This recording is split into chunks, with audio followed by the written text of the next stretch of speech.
Hi, this is Joris Peels with another episode of 3D Printing News Unpeeled, courtesy of 3dprint.com. So today we have a daily news roundup of all the 3D printing news or the most important 3D printing news.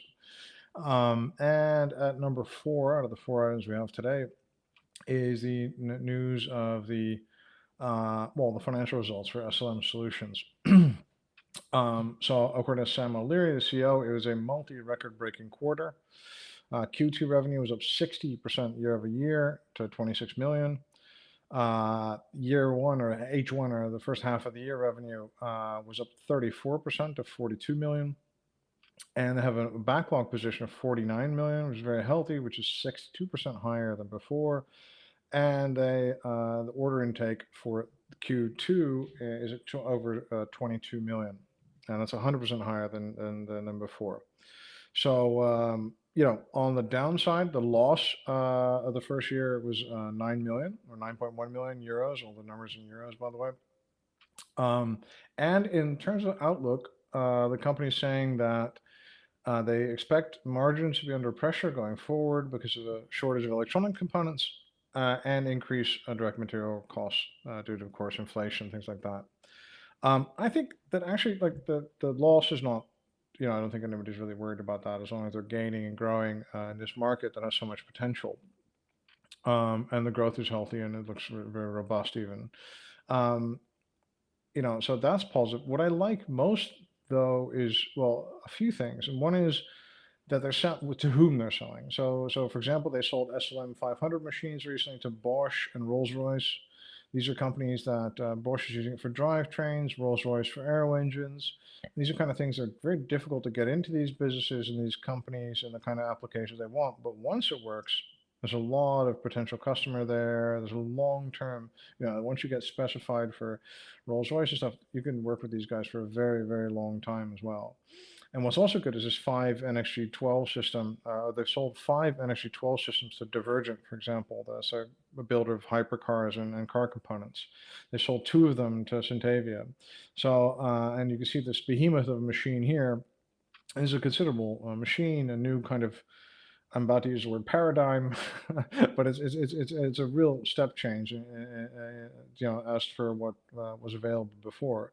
And it's much trickier, of course, because we've got a dozen lasers and the complexity and the size of everything is so enormous. So, you know, to be able to make this step as a company and to be able to kind of get into these firms in this time with this complex machine is, I think that's the most important thing we should be paying attention to is how well that's going, more than the results today. So the third news item is a review paper by Pornsuk Surya Moran Suk of Slippercorn University in Thailand. I thought it was a really good review paper of floating drug delivery devices that are 3D printed. I am paying a lot of attention to 3D printed pharmaceuticals. There's only 2 real companies that are in this space, really. That's Kraft Health in Singapore and Faberex in London. They're both doing 3D printed pills. There's one company that's commercialized a pill that already has different release kinetics. So what we're doing is we're taking the same medicine, we're making kind of gaplets, holes in it with the 3D printer, and it dissolves quicker.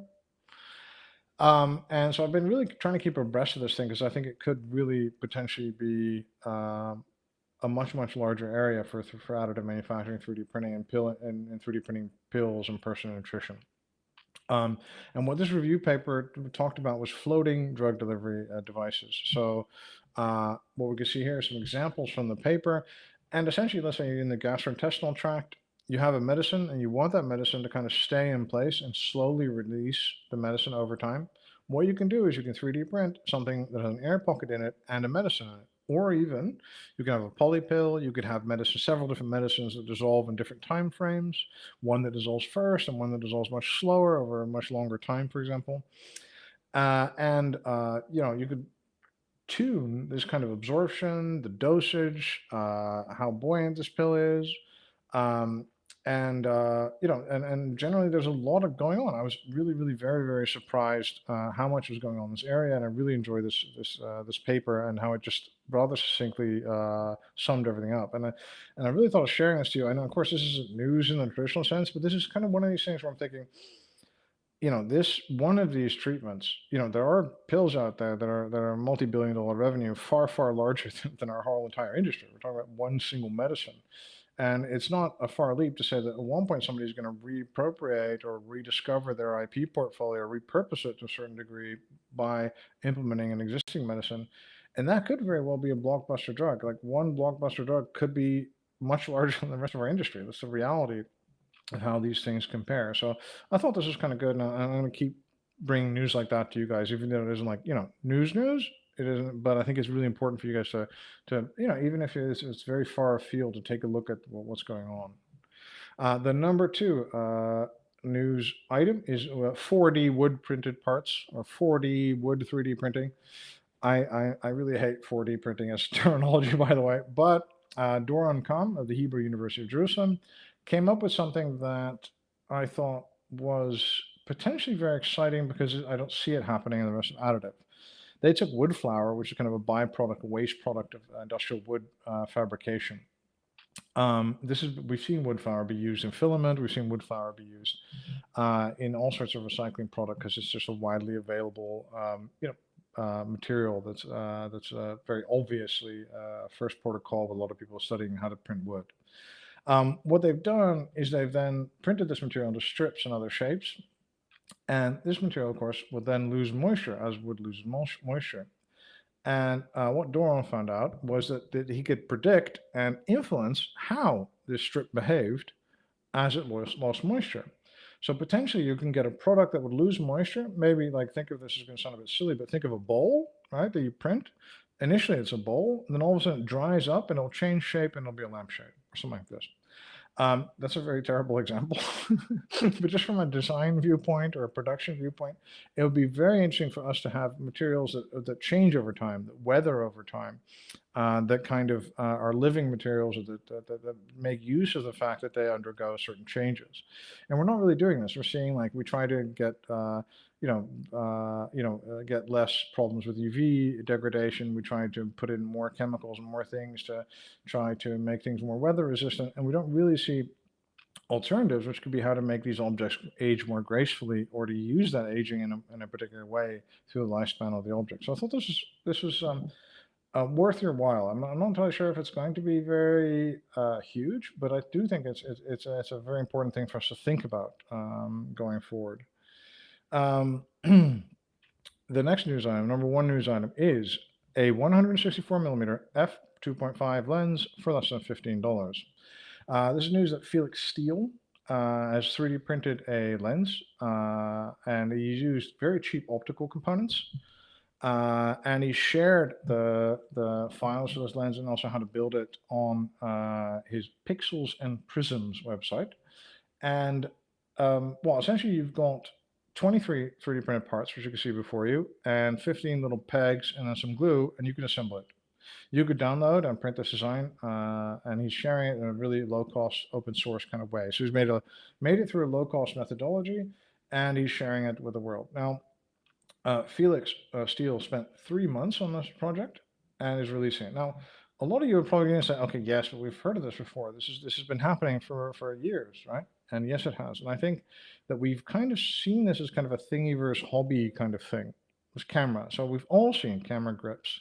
We've seen lenses, lots of them. We've even seen entire cameras, pinhole cameras, all sorts of different types of enclosures or cases for cameras, add-ons for studios and lighting. And this has all been kind of done by the hobbyist kind of hobbyist printers, nearly all in all cases, on desktop printers, and FDM nearly exclusively, and also just like in kind of like a share-alike open source kind of way. This is all, of course, wonderful, but I do think that this really has legs, right? This really is something that people could base businesses off of. People can really start making lenses, for example, for particular effects, like a lens solely for dusk, or a lens just for tennis, right? Or a lens for really very specific cameras, or very specific photographers even are trying to do very specific things.